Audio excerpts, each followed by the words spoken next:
है जो कहीं ना कहीं उसके अंदर चल रहा है।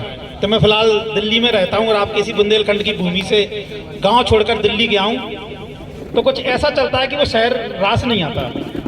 तो उसी संबंधित कुछ शायरियाँ हैं। धूप का एक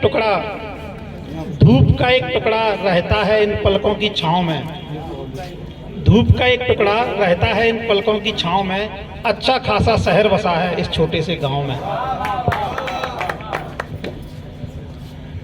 दिल्ली जैसे शहरों में जब हम यहाँ के खास करके हमारे गांव के जब बच्चे पहुंच जाते हैं तो उन्हें गांव अक्सर याद आता रहता है। जो कई बार एक कहते हैं ना कि गांव याद आता रहा, वो बिल्कुल सच है, कभी भूल नहीं पाते।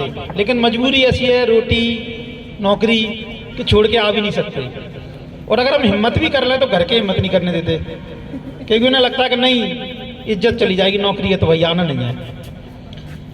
मैं ऐसे ही कई स्ट्रगल के दौर से गुजरते गुजरते दिल्ली पहुंचा हूँ। मैं अक्सर नौकरी छोड़ना चाहता हूँ लेकिन घर वाले छोड़ने नहीं देते।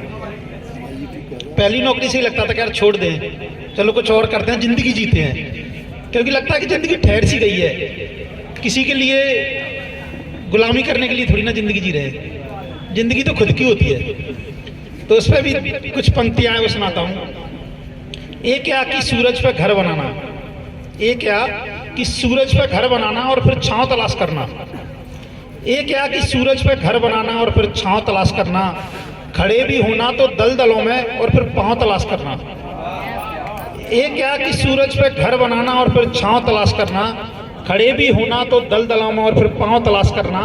और चले तो आए हैं हम बड़े बड़े शहरों में अपने ख्वाब लेकर, चले तो आए हैं हम इस दिल्ली जैसे शहरों में अपने ख्वाब लेकर, और यहाँ के छोटे छोटे फ्लैटों में अपने गांव तलाश करना। क्योंकि वहाँ पे आप देखो तो जितने में हमारी भैंस बंधा करती थी उतना हमारा फ्लैट होता है। और जब भी सरकारी फ्लैट में लाओगे, मतलब दिल्ली में भी हम टॉप 1% फ्लैट में रह रहे हैं, तब भी उतना ही है जितने में भैंस बनती है अपनी। तो आप सोचो कि जो गरीबी में वहाँ पे जी रहा है, जो 40-50 हज़ार रुपए के वेतन के साथ दिल्ली में काम चला रहा है, वो क्या जीता होगा। और पीड़ा सबको होती है लेकिन मजबूरी सबकी है। लेकिन जब इंसान छटपटाता है तभी बाहर निकल पाता है।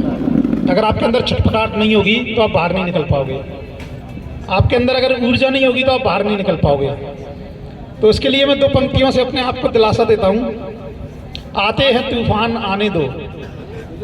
ये जो पंक्तियां ये मेरी नहीं है, मैंने अक्सर किसी और की सुनाई है सभी आपको। आते हैं तूफान आने दो, मेरा क्या ले जाएंगे। आते हैं तूफान आने दो।